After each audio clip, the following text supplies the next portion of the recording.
Good morning students. तो आज हमारा सेक्शन डेली वोकैबुलरी का स्टार्ट कर रहे हैं। I am Jitendra Budhiraja, director Acme entrance expert. तो आपको डेली लेवल पे कुछ वोकैबुलरी, स्टैटिक, जीके या करंट अफेयर्स, तो इसको आप डेली के डेली पिछले वाले भी रिवाइज करते रहना, क्योंकि कल मैंने एक थेरेपी बताई थी। वैसे तो थेरेपी लोग सोचते हैं बॉडी के पॉइंट ऑफ व्यू से, लेकिन पढ़ाई को करें कैसे वो भी बताई थी कि जब हम पिछला वाला रिवाइज करके आगे चलते रहते हैं, चाहे भूलते भी रहें, but end of the day पे जब ऑप्शंस आएंगे तो हमारे को याद हो जाएगा, और बाद में जब हम प्रैक्टिस में लाएंगे तो हम डेली रूटीन में भी ला सकते हैं। ठीक है, तो लेट्स स्टार्ट। तो आज का पहला वर्ड आएगा, तो फर्स्ट वर्ड है हमारा एक्वीज। एक्वीज का मतलब लिखा हुआ है टू एक्सेप्ट और agree to something often unwillingly but without protest. तो इसमें हम प्रोटेस्ट नहीं कर रहे, लेकिन ज़्यादा विलिंग भी नहीं होते इस चीज़ को एक्सेप्ट करने के लिए, लेकिन फिर भी एक्सेप्ट कर ही लेते हैं। जैसे आप मेरे को बोलो चल यार बाहर खाना खाने चलते हैं, मैं कहूँगा नहीं मेरा मन नहीं है आज। कहने यार चल ले यार, कभी कभी तो बोलता हूँ, मैं कहा नहीं यार बिल्कुल भूख ही नहीं लगी। कह रहे यार देख सारे दोस्त इकट्ठे हैं चल ले, मैं कहा चल यार कोई बात नहीं। प्रोटेस्ट नहीं कर रहा बट मन नहीं है, तो उसको क्या बोल रहे हैं, एक्वीज। और एक्सेप्ट भी कर रहा हूँ, तो सिनोनिम्स क्या हो गए, एग्री। तो सिनोनिम्स उसी सेंस में आएंगे, एग्री, क्योंकि एग्जैक्ट तभी, जैसे आपने एक वर्ड देखा होगा, एक टॉपिक होता है that is called cloze test. तो क्लोज टेस्ट में अगर कोई फ़र्क पूछता है आपसे, एसेंट, एग्री, एक्वीज में क्या फ़र्क है, तो एक्वीज का मतलब हो रहा है एग्री तो कर रहे हैं लेकिन विलिंगली नहीं है, तो वही मतलब आ रहे हैं, होते सब एग्री के सेंस में ही है। एंटोनिम्स देखते हैं इसका, मना करना, नेचुरली डिनाई करना, डिफर करना, रिफ्यूज़ करना। और इसका सेंटेंस देखते हैं हम, While I did not want to go to the show with Laura, her begging eventually caused me to acquiesce. बार बार उसके बोलने पर, begging का मतलब बार बार इंसिस्ट करने पर, तो मैंने कहा अच्छा चल लेते हैं। ठीक है, मतलब मैं विलिंगली नहीं हूँ लेकिन प्रोटेस्ट भी नहीं कर रहा, तो बाद में एग्री कर रहा हूँ। नेक्स्ट करते हैं, तो वर्ड क्या था हमारा, एक्वीज। एक्वीज का मतलब क्या था, एक्सेप्ट करना बट नॉट विलिंगली, और प्रोटेस्ट भी नहीं कर रहे। नेक्स्ट वर्ड है नंबर 2, मेंडेसिटी। मेंडेसिटी का मतलब क्या होता है, अनट्रूथफुलनेस। ठीक है, अनट्रूथफुलनेस का मतलब क्या हो गया, statement known by its maker to be untrue and made in order to deceive. ऐसी स्टेटमेंट जो बना ही धोखा देने के लिए, डिसीव का मतलब क्या आ रहा है, धोखा देने के लिए बनाई गई है। ठीक है, चीटिंग का होता है। तो इसका सिनोनिम्स देखते हैं। डिसीट अभी मैंने बताया धोखा देना, डिसऑनेस्टी का मतलब भी वही हो गया। ये वर्ड अच्छा है आपका, ये वर्ड आपने काफ़ी कम यूज़ किया हुआ है, प्रीवेरिकेशन। ठीक है, तो प्रीवेरिकेशन थोड़ा सा आपको नया वर्ड मिलेगा, अनट्रूथ और फ्रॉड। ठीक है, तो ये हो गया था इसके सिनोनिम्स। और इसके एंटोनिम्स देखते हैं। ओपननेस मतलब बिल्कुल क्लियर कट पिक्चर है, आप कोई उसको धोखा नहीं दे रहे, ट्रूथ, सिंसेरिटी या ट्रूथफुलनेस। सेंटेंस देखते हैं इसका, we demand legal warfare, legal warfare कह रहे हैं, ऑन डेलिब्रेट पॉलिटिकल मेंडेसिटी। वो पॉलिटिकल लीडर्स जो जानबूझ के कुछ अनट्रूथफुलनेस स्टेटमेंट देते हैं या जानबूझ के कुछ धोखा देने की नीयत से कुछ देते हैं, और वो फिर हम लीगल वॉरफेयर करते हैं और ऐसी चीज़ों को हम पूरे में स्प्रेड कर देते हैं। तो डिससेमिनेशन का मतलब आप लिख सकते हैं, क्या होता है इसका मतलब, स्प्रेड।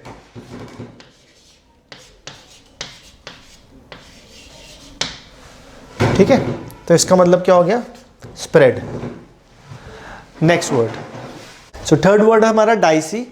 डाइसी का मतलब, जैसे हम बड़ा आमतौर पे वर्ड यूज़ भी करते हैं, मतलब कोई आप जिस पे बिल्कुल क्लियर नहीं होते, बिल्कुल उस पर आप 100% श्योर नहीं होते, तो बोलते हैं डाइसी है क्या। तो डाइसी वर्ड है अनप्रडिक्टेबल। अनप्रडिक्टेबल का मतलब क्या आ गया, विच इज़ नॉट श्योर, और जो श्योर नहीं है वो कई बार डेंजरस भी हो सकता है। ठीक है, नेक्स्ट है सिनोनिम्स, रिस्की, अनसर्टेन, अनप्रेडिक्टेबल। तो अनसर्टेन भी हो सकता है, कई बार वो रिस्की के सेंस में भी हो सकता है। प्रिकेरियस, बहुत अच्छा वर्ड है प्रिकेरियस। प्रिकेरियस का मतलब क्या हो जाता है, रिस्की, सेम मतलब हो जाता है। ठीक है, next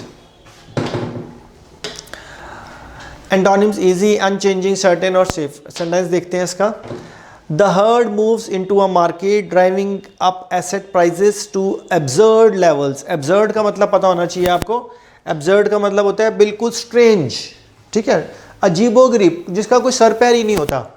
Then leaves when things looks dicey. तो मतलब समझ रहे हो, सेंटेंस का बहुत अच्छा सेंटेंस है। कुछ मार्केट के अंदर कुछ ऐसे एलिमेंट आए जिन्होंने चीज़ों का रेट अब्सर्ड तक बढ़ा दिया, अनमूवेबल प्राइसेस तक बढ़ा दिया, और जब मार्केट सारी सिचुएशन अनप्रडिक्टेबल हो गई वो तब निकल लिए।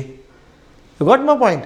तो ये पूरे सेंटेंस का मतलब था। तो इसमें दो वर्ड मिल रहे हैं आपको, एक तो मिला एब्सर्ड, एब्सर्ड को हम वैसे सिल्ली भी लिखते हैं,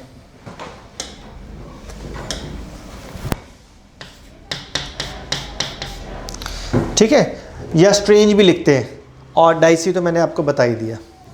नेक्स्ट वर्ड करते हैं।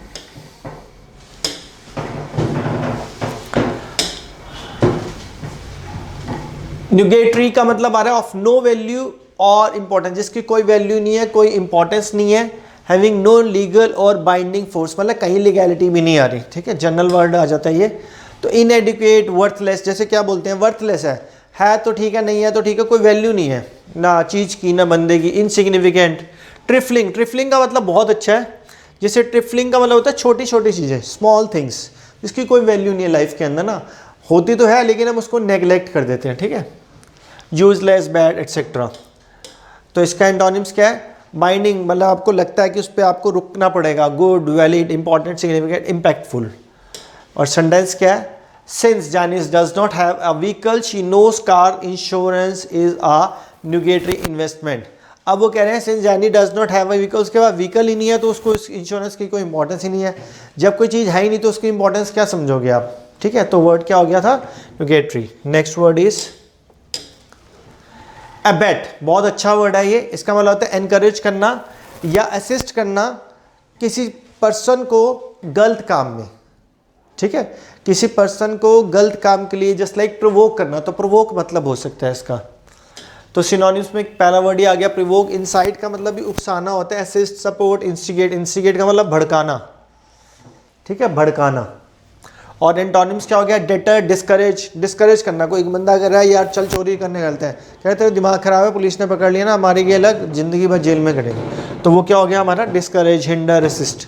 सेंटेंस देखते हैं। His wife was sentence to 7 year imprisonment for aiding and abetting him. तो उसकी वाइफ को भी सजा मिली क्योंकि उसकी वाइफ ने उसको सपोर्ट किया था गलत काम करने के लिए। क्लियर। तो वर्ड क्या था, अबेट, एनकरेज करना in bad sense. Next word number 6, मॉनिस्ट, ऑर्डनरी एंड नॉट रिफाइंड। तो मतलब ऑर्डनरी है, जो ऑर्डनरी है वो नॉट रिफाइंड है। रिलेटिंग टू जॉब्स, कई बार ये जॉब से रिलेटेड होता है। और workers that require technical skills rather than any academic qualification और हायर एजुकेशन, तो उसको क्या बोलेंगे, मैनोइस्ट। तो इसका यूज देखते हैं। सिनोनिम्स, मोनोटोनस, मोनोटोनस का मतलब क्या होता है, डल, रूटीन।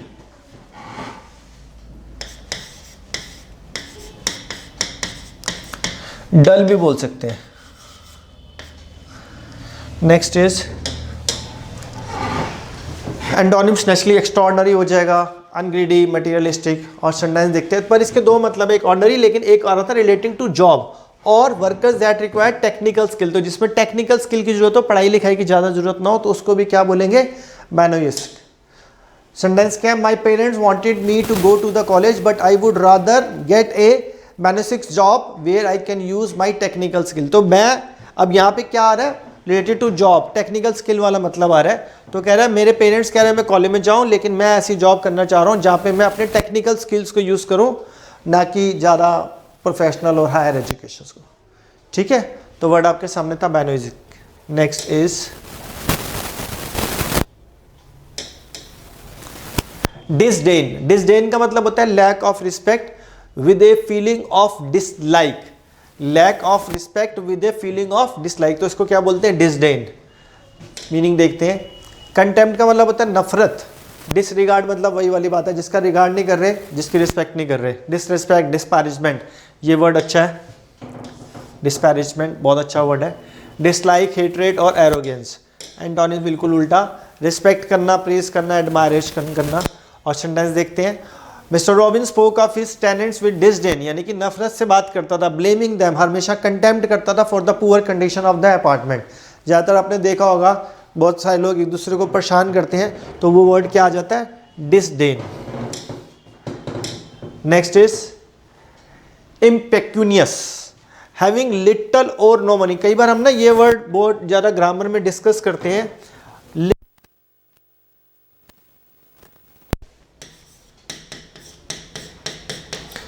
तो little is a negative word. क्योंकि इसके आगे आ या दा नहीं लिखा हुआ। अगर आ या दा लिखा होता तो ये पॉजिटिव बनता। तो लिटल का मतलब नो होता है, ठीक है। आ लिटल का मतलब थोड़ा सा और दा लिटल का मतलब थोड़ा सा, लेकिन सारे का सारा। तो हैविंग लिटल मनी और no money, lacking money, not having enough money, बात एक ही आ रही बार बार। तो सिनोनिम्स देखते हैं इसका। पेनीलेस बिना पैसे के, पेन्यूरियस वही मतलब पुअर, इम्पावरिस्ड, इंडिजिनेंट, बहुत सारे अच्छे वर्ड है, बड़े अच्छे वर्ड है। एफ्लुएंट का मतलब होता है रिच, रिच एफ्लुएंट मतलब rich, wealthy, prosperous, abundant, plentiful. Sentence देखें, impecunious students commonly find themselves in debt. तो ज़्यादातर इम्पेक्यूनियस स्टूडेंट जिनके पास पैसे नहीं होते वो ज़्यादातर क्या हो जाते हैं, उधार के शिकार में फंस जाते हैं। और क्यों? क्योंकि over indulging in the use of credit card. तो जो क्रेडिट कार्ड है उसका अननेसेसरी बहुत ज़्यादा यूज़ करते हैं और बाद में वो उस शिकार के फंस जाते हैं, उसमें फंस जाते हैं बुरी तरह से। नेक्स्ट इज स्टॉइक, बहुत अच्छा वर्ड है। A person who can endure pain और हार्डशिप विदाउट शोइंग। जैसे हम बोले साधु टाइप का बंदा जिसको सुख दुख में कुछ ज़्यादा फर्क नहीं पड़ता, ठीक है, सर्दी गर्दी में कोई फर्क नहीं पड़ता। सम सीमिंग अनअफेक्टेड बाय प्लेजर और पेन। तो बहुत अच्छा वर्ड है। स्टॉइक पर्सनालिटीज होती हैं, इम्पैसिव, एपैथेटिक, अनइमोशनल, अनफ्लैप, पेशेंट, मतलब बिल्कुल हमेशा काम, कोई चिंता नहीं है किसी की, कुछ भी हो। देश में कोरोना फैल रहा है, लोग मर रहे हैं, जी रहे हैं, उसको खाना मिल रहा है नहीं मिल रहा, बर्फ़ पड़ रही है, लू चल रही है, कोई फ़र्क नहीं पड़ता उसको। Antonym responsive, emotional, sentimental. यहाँ पे हर बंदे को हर वक्त फ़र्क पड़ रहा है। और सेंटेंस क्या है, his discomfort was extreme and obvious but he did not his best to ignore the pain in his usual stoic manner. अब वो उसके जो डिस्कम्फर्ट है और बिल्कुल एक्सट्रीम है, बिल्कुल दिख रहे हैं, but he did not do his best, वो अपना बेस्ट कर ही नहीं रहा, क्योंकि उसका नेचर जो है स्टॉइक है। स्टॉइक का मतलब क्या बताया, उसको कोई फ़र्क नहीं पड़ रहा, बिल्कुल अनइमोशनल बंदा है वो, ठीक है। अनइमोशनल का मतलब सिर्फ इमोशनल वाली बात नहीं है, वैसे उसके नेचर में कोई ज़्यादा फ़र्क नहीं पड़ता उसको। नेक्स्ट लास्ट वर्ड है malice, the desire to harm someone, feeling a need to see other suffer. तो एक डिज़ायर जिससे दूसरों को नुकसान हो, तो क्या वर्ड हो गया, मेलाइस। तो वर्ड है एंटीपैथी, एनिमिटी। लोग ना एनिमिटी में बीच में ई लगा देते हैं, EN-EMI, जैसे एनिमी में EN-EMY होता है, तो एनिमिटी में ई नहीं आता। हॉस्टिलिटी वाला दुश्मनी, हेट्रेड। और इसका ऑपोजिट फ्रेंडलीनेस, काइंडनेस, बेनेवलेंस, ठीक है। और सेंटेंस देखते हैं इसका। Since I bear no malice towards you I do not understand why we can not be. जब हमारे बीच में कोई नफरत नहीं है तो भी मैं समझ नहीं पा रहा कि हम फ्रेंड्स क्यों नहीं बन पा रहे। क्लियर? सो सेंटेंस देने का मोटिव यही आ रहा है, so that you can understand the words uses. और एंटोनिम्स और सिनोनिम्स आपको अगर कोरिलेट करने, कोई भी वर्ड दिमाग में स्ट्राइक करेगा, then you can attempt the paper in a very soothing manner. और जैसे मैंने बताया था, पूरा पेपर जो होता है बेस होता है कोई भी कंपटीशन का, अगर उसके अंदर हिसाब लगाओ, कुछ सिनोनिम्स आते हैं, कुछ एंटोनिम्स आते हैं, कुछ कॉम्प्रिहेंशन आते हैं, ये तीनों के तीनों वर्ड पावर के ऊपर ही डिपेंड करते हैं, ठीक है। चलिए, थैंक यू सो मच। अगर वीडियो अच्छी लगी हो तो इसको लाइक, शेयर और सब्सक्राइब कर सकते हैं। Thank you.